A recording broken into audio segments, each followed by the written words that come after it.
Hi everyone, I'm John C. Morley, the host of the JMOR Tech Talk Show and Inspirations for Your Life.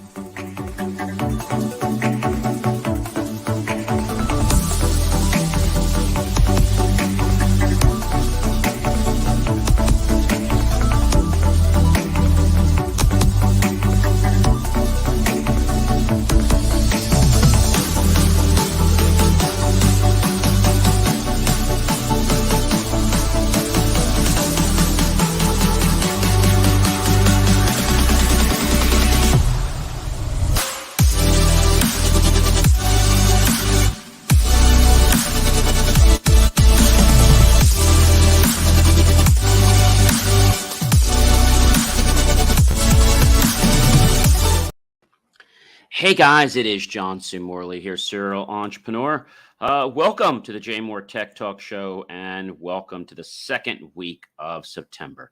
I know it's been a little hot, it's been a little muggy, depending on what part of the country you are in, but it's supposed to be getting cooler in a couple weeks, so don't worry about that. And we have another great show for you guys tonight. But if you're new here for the first time, why don't you just go out to using your phone, go to the camera app, point over the QR code like so, touch that yellow ellipse. You'll get my link tree as easy as that. If you're not watching us, but you're listening to us, then go to believemeachieve.com for more of my amazing, inspiring creations. All right, guys, let's get right into the first topic. But thank you so much for being here. Whether you're here live, and we're here at 5:30 p.m. Eastern, 5:30 a.m., 3 p.m., 3 a.m., 12 noon, 12 midnight. Whenever you watch, you can always rewatch. But thank you for making the time to check out the JMOR Tech Talk Show. All right, let's get right into it, ladies and gentlemen, because we have a fabulous show.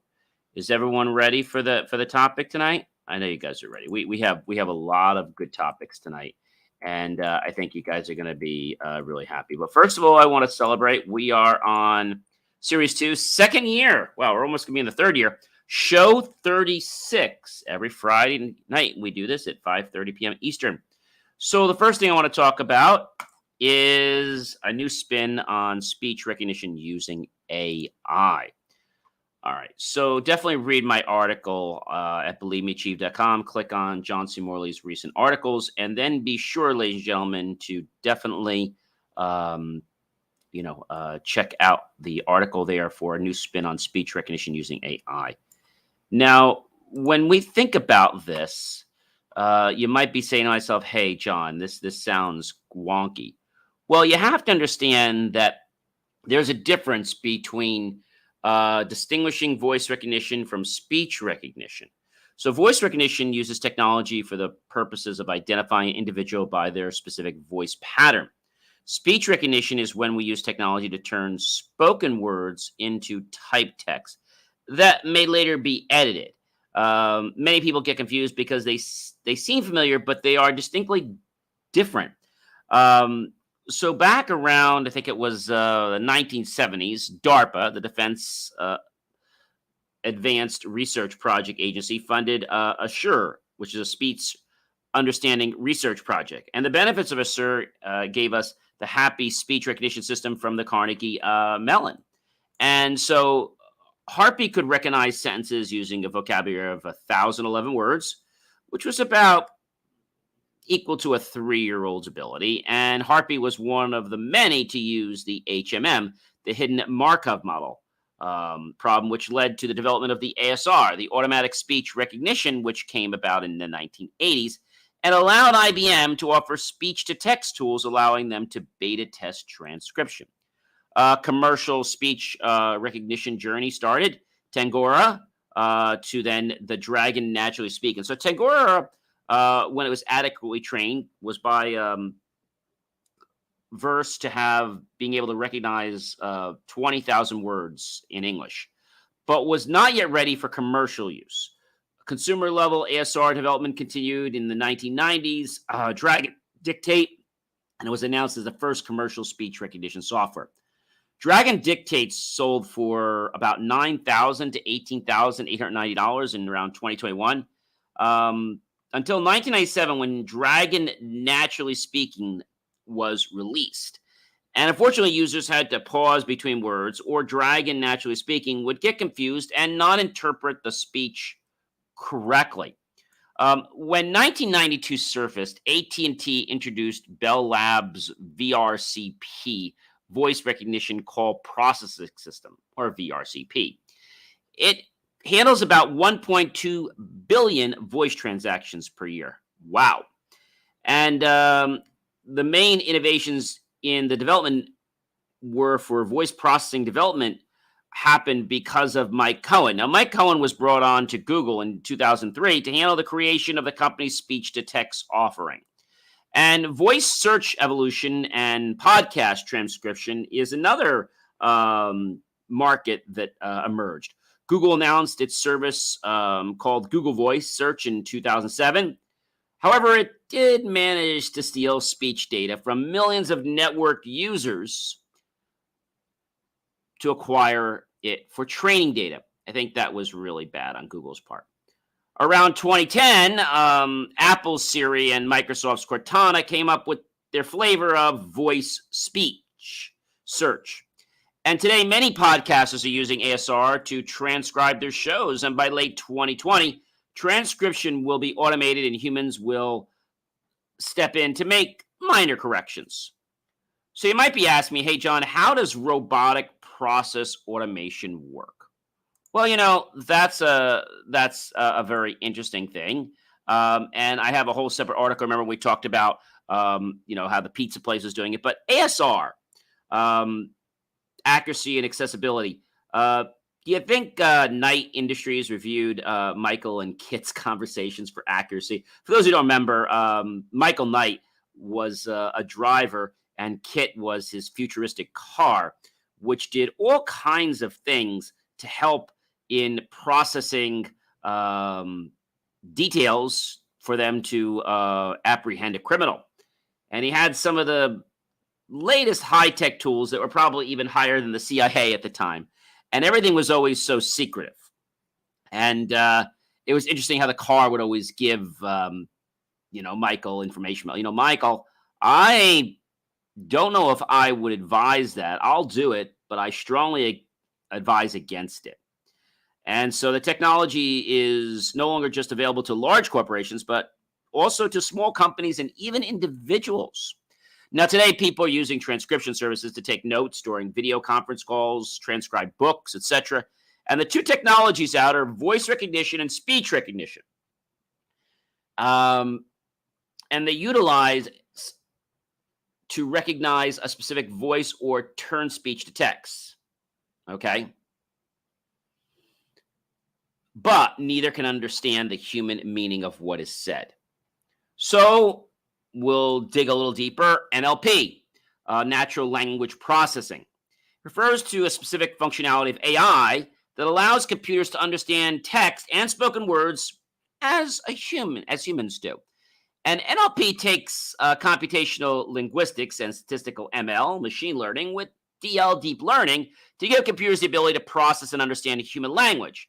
Now, it's important to note that NLP can also translate typed text or spoken words into any language. Now, AI-powered voice assistants we all know, like Siri, Alexa, and Cortana in action, are pretty interesting when they work. Now, you may want to compose an email or a text on your iPhone by pressing the microphone button as you talk. The system will listen to what you're saying, type them out, make corrections after it analyzes the context of the phrases you speak. It can even do this with you saying something as simple as the name and then send a text to, and it literally can do that.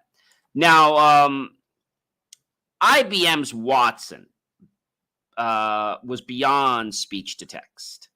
IBM's Watson is their speech to text technology system, which allows you to speak while it quickly transcribes your voice accurately from many languages. Today, Watson's integrated AI system can do more than help you convert text to speech or speech to text.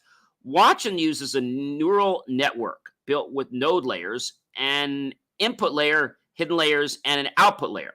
Now, each node links to another, and as a weight is assigned to it, a threshold, and if the output of any single node registers higher than a set threshold value, boomerang, the node actually fires. And of course, transfers the data to the next node. Profanity filtering and speaker diarization. So, did you know that Watson has a word spotting and filtering module that can quickly locate inappropriate words and serve as a profanity filter? It can even handle what they call speaker diarization, which it recognizes who is speaking and puts them on separate channels to know in the dictation who is speaking to indicate that. And it can currently handle up to 6 different speakers. That's pretty cool. So AI versus traditional systems in speech recognition. If a speech recognition system uses a classical system without a neural network, it may take hours to process instead of minutes with an artificial network. Not to mention, a traditional network would not be able to learn and optimize itself as an artificial network can do. Unfortunately, bad actors are out there. Sorry to tell you that. And I don't know if you know this, but with just a few seconds of your voice, of a couple words being said, they can have their AI system generate almost anything they want you to say. Thus, if you get a call from someone that you don't recognize, such as the number or there is no number, don't speak first.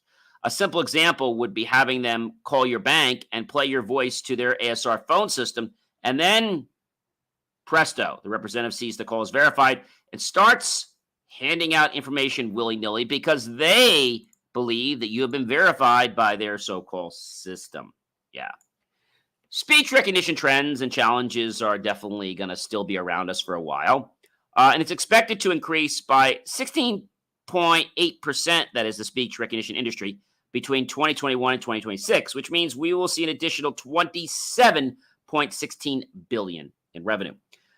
We still have a way to go besides becoming more accurate and ensuring that gender, age, languages, dialects, accents, and non-native speakers are correctly recognized without a bias. A significant challenge currently impacting speech recognition technology is background noise.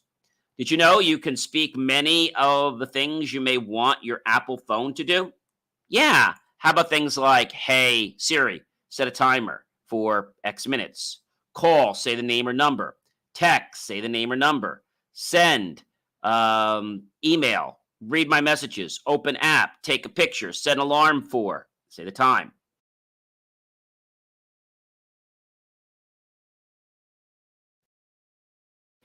Tell me about the weather. How's the traffic today? How much is gas right now? Tell me a synonym for. What is the definition of? When is sunrise? When is sunset? What time is it in, say, the city and location? How many calories are in? What's in the news? And so notice you would basically precede each one of those statements with, hey, Siri. Now, the evolution of speech recognition from digits to contextual understanding has evolved. Starting in 1952 till today, we have come a long way in understanding single digits to AI now being able to understand the context of phrases. Speech recognition may be able to be a viable option to help us enhance businesses' services as well as its profit. But remember to keep the human touch in there. That's key. Every time I call the primary wireless provider toward the end of the alphabet, it seems like they work harder and harder to make their system less human-friendly and more like a gate that attempts to avoid connecting me to a live person. So, I don't know, guys. I think AI's got a long way to go with speech recognition. I'm not going to say it's not going to happen, in a few years. It's probably got 5 or 10 years out, but it's not happening tomorrow. There's still a lot of bugs in there. And we know that even though they might be 98, 99% accurate, they still have a way to go. And also, the fact that, systems are going to be able to try to understand, because remember, when we think about words, it's not just what we say. A lot of it is how we say it, the tonality, right? There was a study done a while back, and if you had to ask the question, what is more important, what we say or how we say it?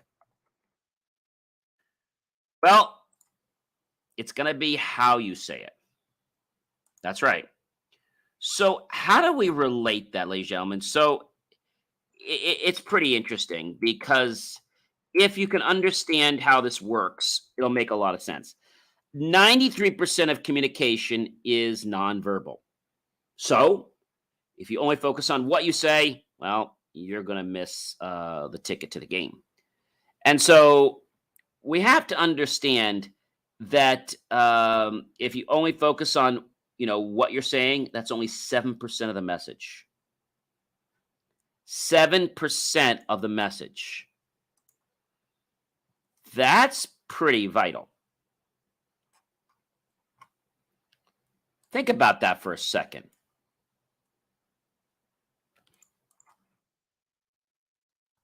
What does that mean to you? Well, there are 3 elements of communication. Okay? The 7%, the 38%, and the 55% rule. 1, 7% are the words. 2 is going to be 38% of tone of the voice accounts for 30%, and 55% of the message equates to, yes, the body language, the non-verbal. So when people are stressing about, I got to say this, I got to say that, of course it can affect a little bit, but again, 7%. So if I said to you, you did a great job. Thank you. If I said to you, you did a great job. Big difference in feeling, right? Or if somebody wasn't happy with what you did, seriously, that's how you're going to leave it? Or something like, seriously, that's how you're going to leave it today? Or how about, seriously, that's how you're going to leave this place? See how there's 3 different meanings? Or how about this one? Seriously, you're going to leave it like that? 4 different meanings, right? Very, very cool. So remember that rule. I'll probably do a paper on it soon because I think that's a very important thing. 7, 38, and 55% rule. It's a very, very important thing. All right. So we've learned a lot about the new spin of AI and also communication. Let's jump over to eFuse. So eFuse is firing people just days after announcing a new league with Mr. Beast. Ouch. Yeah. So just last week, esports technology company eFuse launched the highly anticipated Creator League that was supposed to be featuring prominent influencers such as Bella Poarch, YouTuber Jimmy Donaldson, and of course, we all know Mr. Beast. However, following the controversy surrounding the use of blockchain technology, eFuse has decided to put the project on hold. What happened? Well, eFuse CEO Matthew Benson addressed the situation in a statement explaining, I quote, "The Creator League was an experiment in creator-led, fan-controlled esports. We remain excited about the Creator League and will take some time to reflect on community feedback and refine its structure. As with all ambitious projects, the path toward innovation is winding. We're prepared to keep learning and pushing gaming forward," close quote. So the Creator League introduced the community passes to fans priced at $20 each and reported and they associated them with the games and influencers leading teams in the esports league. These passes granted holders access to exclusive Discord servers, the ability to vote in league-related polls, and participation in select competitions. So, unfortunately, it looks like because of the controversy of the NFT non-fungible token, they decided to just, let's say, sit this one out. Now, are they done? I don't know. I think they're just going to kind of just play it cool for now and see what's going to happen. So we'll keep you abreast of that. And ladies and gentlemen, a Russian accused of ransomware attacks, including on the Passaic County Town Police Department. What the heck is this?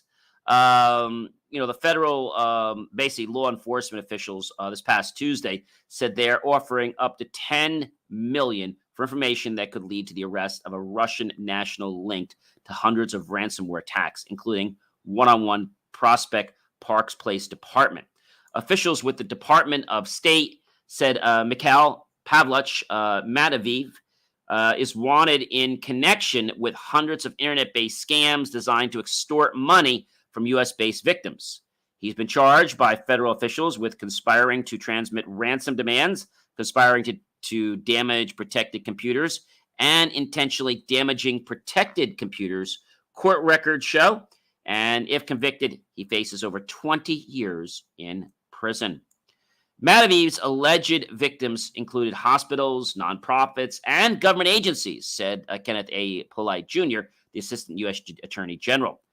Prospect Park Mayor Mohammed Karara, if I'm going to kill his name, said the attacker penetrated the borough's computers by sending a phishing email. And as I quote, "That's our understanding," he said, "based on what law enforcement and our federal agencies have informed us," close quote.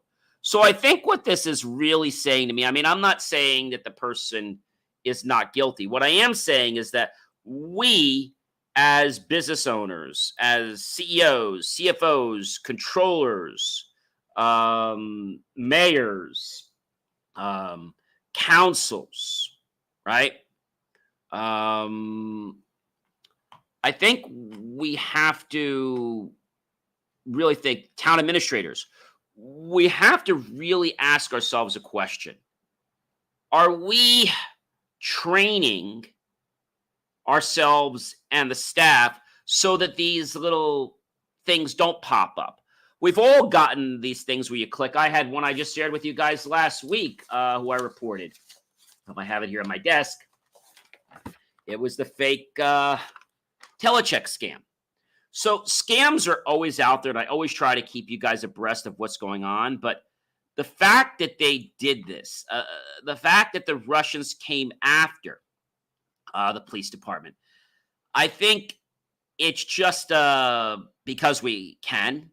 And I want to quote, "The FBI is steadfast in their commitment to disrupting cybercriminals like Mataviv," said Brian Vordam, Assistant Director of the FBI's Cyber Division. And the FBI will continue to impose costs on cyber adversaries through our joint collaboration with our private sector and international partners, and we will not tolerate these criminal acts against American citizens, close quote. Officials said victims of Lockbit, Babic, or Hive ransomware should contact their local FBI field office for further information. And of course, you guys can go to stopransomware.gov for some more free information. But, I think if we actually make the choice to stay educated and not be so willy-nilly to just click anything, I think we can mitigate a lot of this, because this came from a phishing email. If somebody would have known, right? When you go out in public, do you just hand out your credit card number to anybody you don't know? No. Then why do you just click on things in an email message? Because they're there? No, that's the stupidest thing I ever heard of. So I think it needs to start with more education and some competency tests to make sure that people actually understand what they were trained on. All right, we'll keep you more on the breast of that. I want to bring back a flash from the past. Royal Canin was hacked by a ransomware virus. This was a while ago, but I want to bring this up because they were out of commission for a little over 2 weeks, and there were a large amount of other companies that were affected as well, and it meant that all orders were delayed. And if your pet, let's say, was on a prescription food with Royal Canin, but you're running out and need more, well, they asked you to call their doctors so they could recommend a similar diet with Hills or Purina. And if you do need to switch, Royal Canin will compensate you for your troubles with a free bag of food through Royal Canin. So I think they were doing all the right things. This was crazy how this happened. A major global cyber attack had disrupted computers. And because of what happens, they were even not giving, knowing the correct stock. They were trying to produce deep fakes on the food, right? So I think we have to be vigilant, and I think we all have to realize that this can happen anywhere, but we have to be on our toes, because these people attack. When we're off guard. When is that? A holiday. Maybe it could be even the Memorial Day, like 9/11. Maybe it's when there's a party, or maybe it's when there's a great thing happening, you're celebrating. They look for these times when we don't have our ear to the track. You know what I mean by that? That we can actually hear the train coming from miles by putting our ear to the metal. We can hear it through the vibration of the track rails. And our eyes in front of us to see what's coming up. All right, so we'll keep an eye on those things. But I want to let you know that did happen, and I want to just give you a heads up that it can happen anywhere. There's a new flaw that was recently discovered in devices to spyware infection, according to researchers. And this is really causing some issues, and this was found actually not too long ago. It was just actually today at about 4:20 this afternoon. Researchers at Digital Watchdog Group Citizen Labs said basically on Thursday, they found spyware that they linked to Israeli firm NSO that exploited a newly discovered flaw in the Apple device. Now, while inspecting the Apple device of an employee of a Washington-based civil society group last week, Citizen Labs said it found the flaw had been used to infect the device with NSO's Pegasus spyware, as they had made a statement about that. I quote, "We attribute the exploit to the NSO group's Pegasus spyware with high confidence based on forensics we have from the target's device," said Bill Markazak, senior researcher at Citizen Lab, which is based at the University of Toronto's Munk School of Global Affairs and Public Policy. He said the attacker likely made a mistake during the installation, which is how Citizen's Lab found the spyware. Citizen Lab said Apple confirmed to them that using the high security feature lockdown mode available on Apple devices blocks this particular attack. And it shows that civil society is once again serving as the early warning system about really sophisticated attacks. Now, the flaw allowed compromising of iPhones running the latest version of iOS 16.6 without any interaction from the victim. The Digital Watchdog said the new update fixes this vulnerability. So looking right now, which is a real good thing to do, I'm just looking at my phone and I'm just checking on the update. And it looks like right now, the latest update, which is available, is 16.61. So you definitely want to download that because there are problems with the 16.6. NSO said a statement, quote, "We are unable to respond to any allegations that do not include any supporting research," close quote. The Israeli firm has been blacklisted by the U.S. government since 2021 for alleged abuse, including surveillance of government officials and journalists. Great, but who cares? They're blacklisted, but why are they still being able to even reach things in the United States? How is that even happening? Why aren't we blocking that whole, I guess we can't block the country, but I feel that, we block it on one side, and then the other side's like, yeah, well, they blocked it, but we're not going to fully block it. Like what gives with that? I don't know. So install the 16.61 patch on your phone so that you will not be affected by that Pegasus virus. All right, lots of great information, ladies and gentlemen, today. Lots of great information. Mr. Elon Musk. How is Mr. Musk doing these days? Well, last week we heard about him taking the sign down, and we thought they were going to jail, but apparently it's a misunderstanding. When they were trying to take the letters down, they get stopped with the letters ER. Because he was trying to change it to the X, but they since stopped that, and they didn't restart. Musk actually says he refused the Kyiv request for Starlink use in attack on Russia.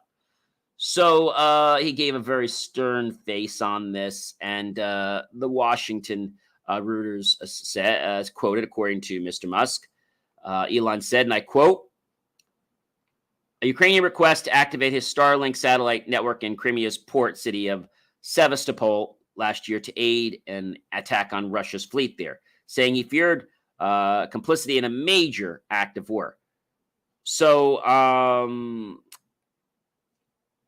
he also said the obvious intent being to sink most of the Russian fleet at anchor. Musk wrote, "If I had agreed to their request, then SpaceX would be explicitly complicit in a major act of war and conflict escalation."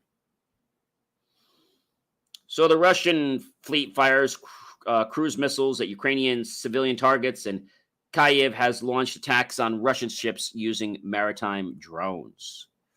A Pentagon spokesperson declined to comment on Musk's decision, but said, quote, "The department continues to work closely with commercial industry to ensure we have the right capabilities the Ukrainians need to defend themselves," close quote.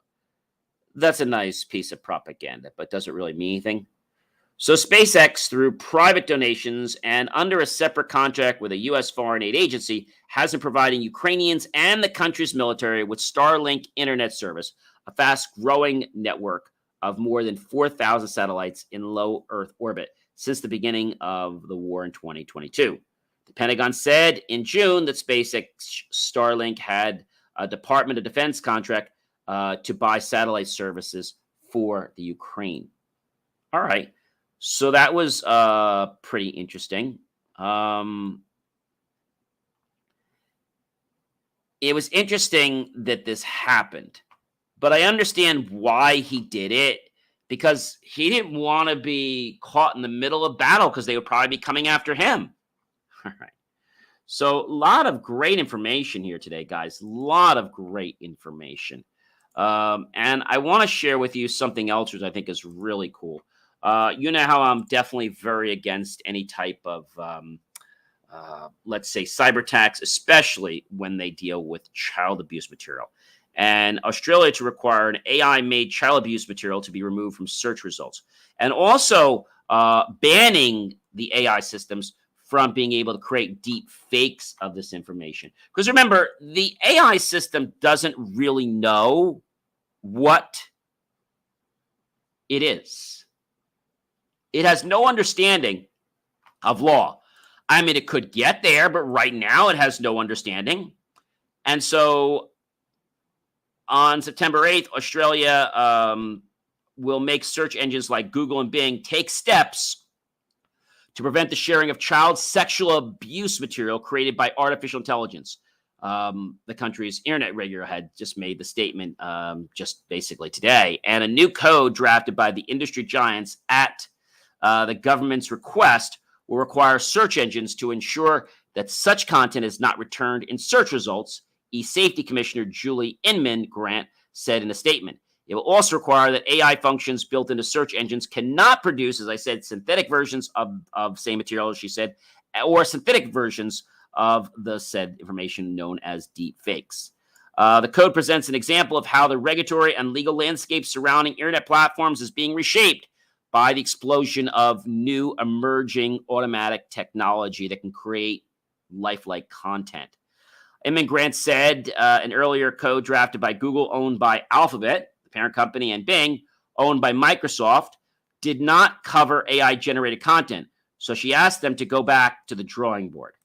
When the biggest players in the industry announced they would integrate generative AI into their search functions, we had a draft code that was clearly no longer fit for purpose. We asked the industry to have another go, Inman Grant added.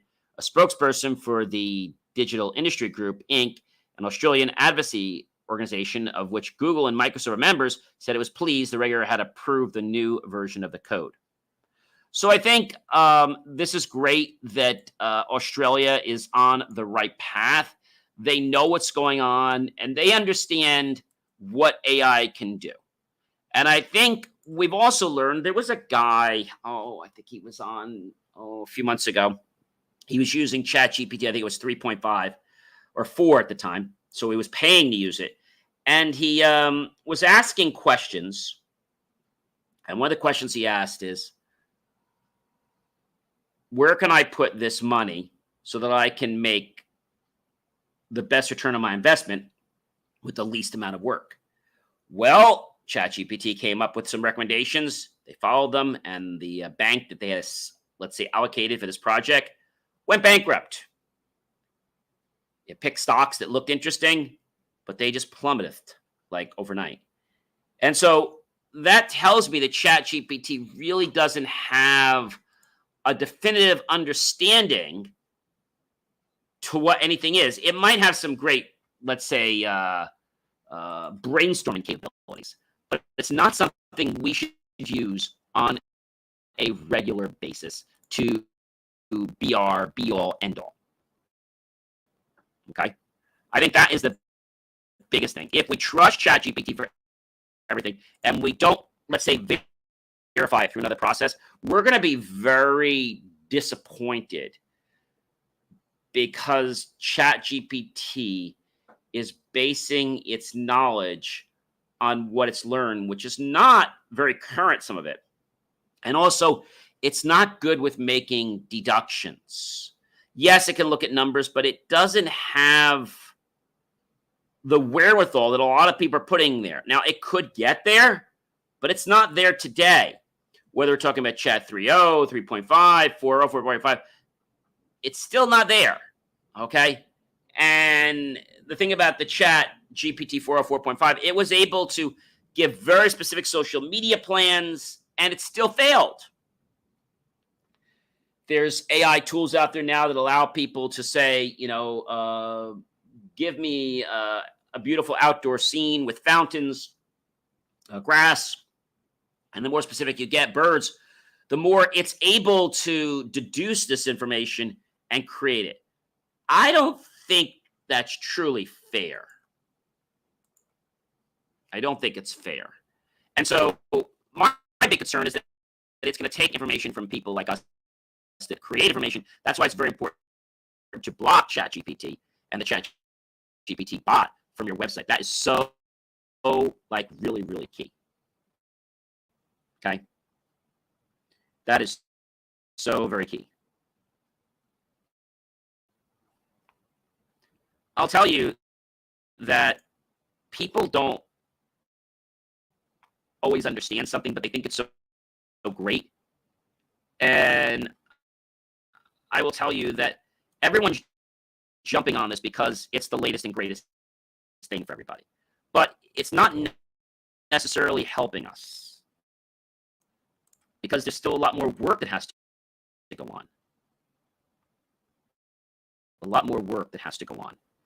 And when I say a lot more work, I mean a lot more work.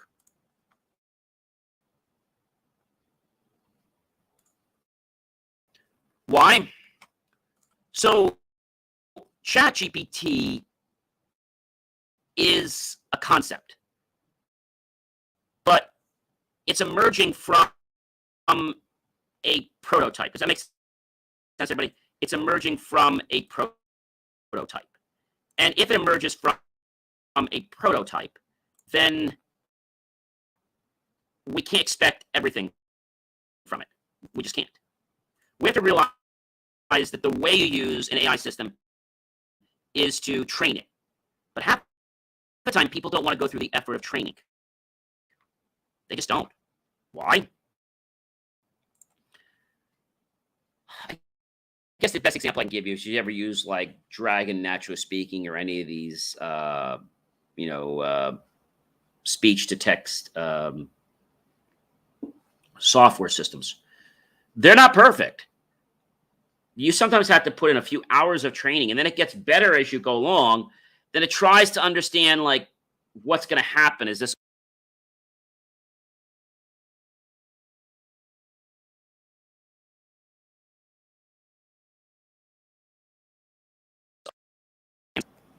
it's the Microtech hand scanner.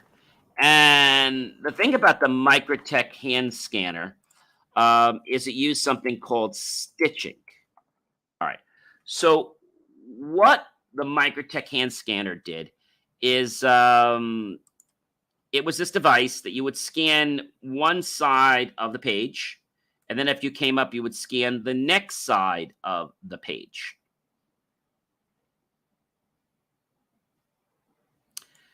And you had to get them pretty close because if you didn't, you know what happened? You would actually have a problem. And that problem would be a real issue.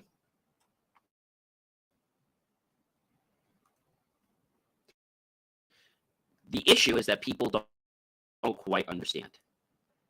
And so when you scan one side, scan the other side, I will tell you that it then had to use stitching software because it didn't have the ability to scan the full page. It was just a half-page scanner. And so you scanned one column, you scanned the next column, and then it tried to stitch them together. But there was almost always errors. Was that AI? No. It was trying to recognize patterns. And if we want to say it was very primitive AI, I mean, it was so primitive, it wasn't even really AI. It was still the very entry-level point.